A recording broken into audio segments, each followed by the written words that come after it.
ओम गंग गणपते नमः। आप सबका आपके अपने चैनल हिंदी स्टोरी बुक पर बहुत बहुत स्वागत है। इस वीडियो में हम वैशाख महात्म्य कथा के दूसरे अध्याय का रसपान करेंगे।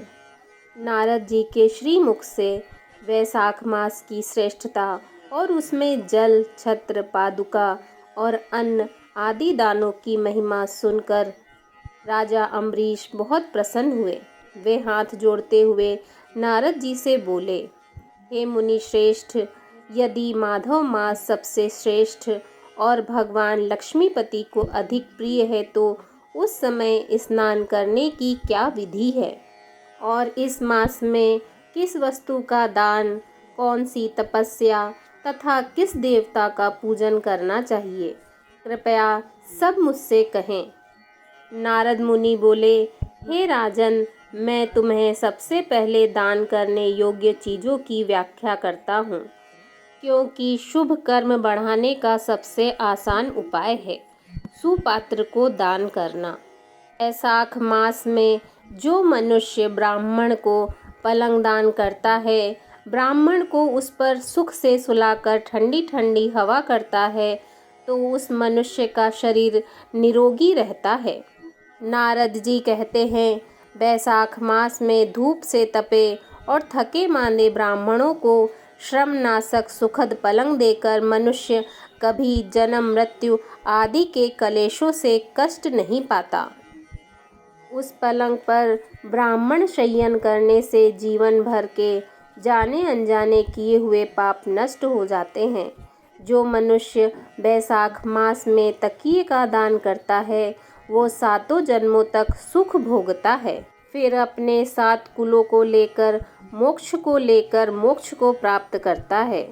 जो वैशाख मास में पहनने के लिए कपड़े और बिछावन देता है, वह इस जन्म में सभी भोगों से संपन्न हो जाता है और समस्त पापों से रहित हो मोक्ष को प्राप्त होता है।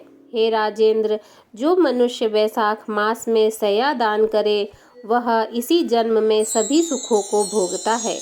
उसके कुल की वृद्धि होती है, कोई रोग नहीं होता, उसे बड़ी आयु, निरोगिता, यश और धैर्य मिलता है। जो मनुष्य इस वैशाख मास में दान करता है, उसका अपार फल होता है। जो तिनके की बनी या अन्य खजूर आदि के पत्तों की बनी हुई चटाई दान करता है, उसकी उस चटाई पर साक्षात भगवान विष्णु शयन करते हैं। चटाई देने वाला बैठने और बिछाने आदि में सब ओर से सुखी रहता है। जो सोने के लिए चटाई और कंबल देता है, वह उतने ही मात्र से मुक्त हो जाता है। निद्रा से दुख का नाश होता है, निद्रा से थकावट दूर होती है और वह निद्रा चटाई पर सोने वाले को सुखपूर्वक आ जाती है। हे राजन, जो वैशाख में कंबल का दान करता है, वह अकाल मृत्यु से छूटकर 100 वर्षों तक जीवित रहता है। धूप से कष्ट पाए हुए ब्राह्मणों को जो पतला वस्त्र दान करता है, वह पूर्ण आयु और परलोक में उत्तम गति को पाता है। कपूर भीतर से गर्मी को दूर करता है, अतः कपूर का दान ब्राह्मण को दे तो मोक्ष मिलता है और दुख का नाश होता है। जो ब्राह्मण को फूल और रोली यानी कुमकुम देता है, वह लौकिक भोगों का भोग करके मोक्ष को प्राप्त होता है। जो खस, कुशा, जल और सुगंधित चंदन देता है, वह सब भोगों में देवताओं की सहायता पाता है तथा उसके पाप और दुख की हानि होकर परमानंद की प्राप्ति होती है। वैशाख के धर्म को जानने वाला जो मनुष्य गोरोचन और कस्तूरी का दान करता है, वह तीनों तापों से मुक्त होकर परम शांति को प्राप्त होता है। जो विश्रामशाला बनवाकर प्याऊ सहित ब्राह्मण को दान करता है, वह लोकों का राजा होता है। जो सड़क के किनारे बगीचा, पोखरा, कुआं और मंडप बनवाता है, वह धर्मात्मा होता है। उसे पुत्रों की क्या आवश्यकता। उत्तम शास्त्रों को सुनना, तीर्थ यात्रा, सत्संग, जलदान, अन्नदान, पीपल का वृक्ष लगाना तथा पुत्र, ये 7 प्रकार की संतान देवताओं ने कही हैं। इसलिए संतान की इच्छा करने वालों को ये कर्म अवश्य करना चाहिए। जो तापनाशक छाछ का दान करता है वह इस पृथ्वी पर विद्वान और धनवान होता है। धूप के समय मट्ठे के समान कोई दान नहीं, इसलिए रास्ते के थके मांदे ब्राह्मणों को मट्ठा दान देना चाहिए। जो बैसाख मास में धूप की शांति के लिए दही और खांड का दान करता है तथा विष्णु प्रिय वैशाख मास में जो स्वच्छ चावल देता है वह पूर्ण आयु और संपूर्ण यज्ञों का फल पाता है। जो मनुष्य ब्राह्मण के लिए गौ का घी दान करता है वह अश्वमेघ यज्ञ का फल पाकर विष्णु लोक में आनंद का अनुभव करता है। जो दिन के ताप की शांति के लिए सायकाल में ब्राह्मण को गन्ना दान करता है उसको अक्षय पुण्य प्राप्त होता है। जो बैसाख मास में शाम को ब्राह्मण के लिए फल और शरबत देता है उससे पितरों को निश्चय ही अमृत पान का अवसर मिलता है।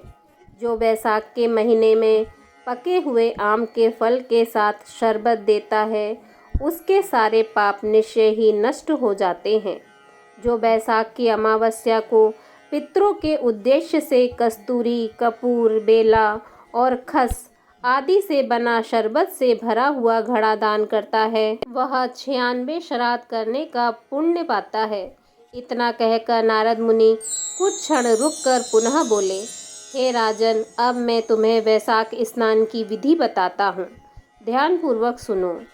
जैसे रसों में दूध, दूध से दही और दही से घी उत्तम है, ऐसे ही मासों में कार्तिक मास, कार्तिक मास से माघ और माघ से वैशाख मास अधिक उत्तम है। इसमें किए गए शुभ कर्म बरगद की डालियों की तरह बढ़ते हैं। सूर्य देव के मेष राशि में स्थित होने पर भगवान विष्णु के उद्देश्य से अवश्य प्रातः काल स्नान करके भगवान विष्णु की पूजा करनी चाहिए। महिरथ नाम का एक राजा था जो सदा कामनाओं में आसक्त और अजितेंद्रिय था। वह केवल बैसाख स्नान के सुयोग से स्वतः बैकुंठ धाम को चला गया।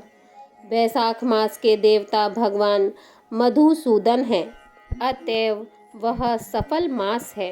बैसाख मास के भगवान की प्रार्थना का मंत्र इस प्रकार है, मधुसूदन देवेश बैसाखे मेषगे रवो प्रातः स्नानम करिष्यामि निर्विघ्नं कुरु माधव।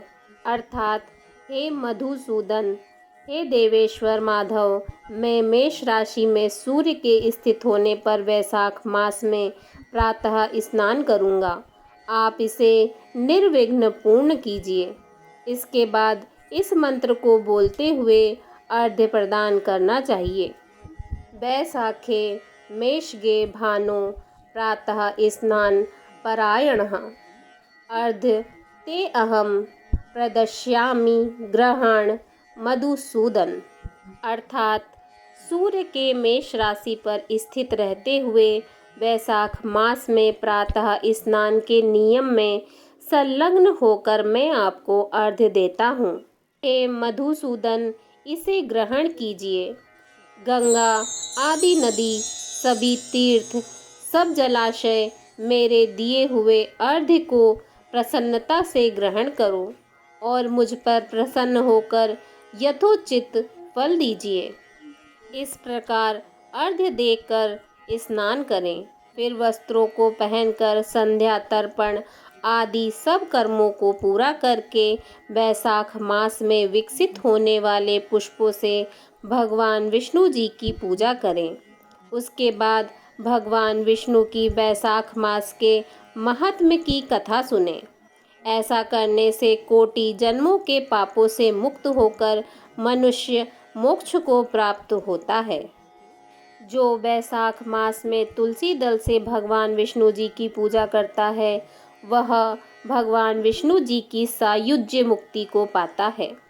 बैसाख में तेल लगाना, दिन में सोना, कांस्य के पात्र में भोजन करना, खाट पर सोना, घर में नहाना, निषिद्ध भोजन खाना, दोबारा भोजन करना तथा रात में खाना, ये 8 बातें त्याग देनी चाहिए। जो मनुष्य वैशाख मास में उत्तम कथा नहीं सुनता, न किसी तीर्थ में जाकर स्नान करता है, न दान देता है, वह नरक में जाता है और चांडाल योनि को प्राप्त होता है। फिर उसे कुत्ते की योनि 100 वर्ष तक प्राप्त होती है। फिर गधे या खच्चर की योनि प्राप्त कर नरकगामी होता है। जो वैशाख में व्रत का पालन करने वाला मनुष्य यदि पत्ते में भोजन करता है, वह सब पापों से मुक्त होकर विष्णु लोक को जाता है। जो विष्णु भक्त पुरुष वैशाख मास में नदी स्नान करता है, वह 3 जन्मों के पापों से निश्चय ही मुक्त हो जाता है। जो प्रातःकाल सूर्योदय के समय किसी समुद्रगामिनी नदी में वैशाख स्नान करता है, वह 7 जन्मों के पाप से तत्काल छूट जाता है। जो मनुष्य 7 गंगाओं में से किसी में भी उषा काल में स्नान करता है, वह करोड़ों जन्मों में उपार्जित किए गए पापों से निसंदेह मुक्त हो जाता है। गंगा, गोदावरी, कालिंदी, सरस्वती, कावेरी, नर्मदा और वेणी, ये 7 गंगाएं कही गई हैं। वैशाख मास आने पर जो प्रातःकाल बावलियों में स्नान करता है, उसके महापातकों का नाश हो जाता है। कंद, मूल, फल, शाक, नमक, गुड़, बेर, पत्र, जल और छाछ, इनमें से जो भी चीज़ें वैशाख में दी जाती हैं, वह सब अक्षय होती हैं। ब्रह्मा आदि देवता भी बिना दिए हुए कोई वस्तु नहीं पाते।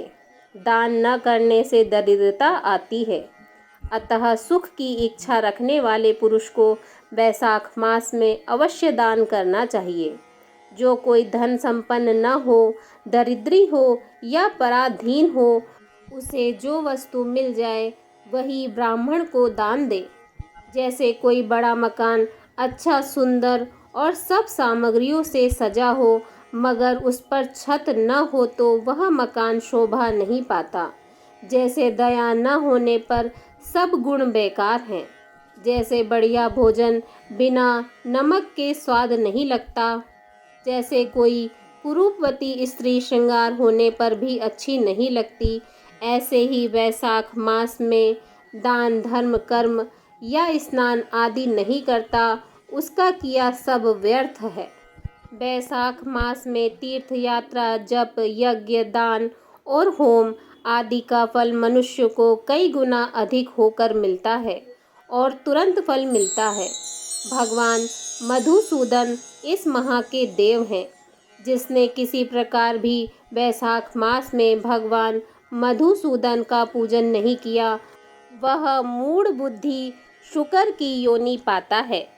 वैशाख मास महात्म्य अध्याय 2 संपूर्ण। जय श्री राधे कृष्णा।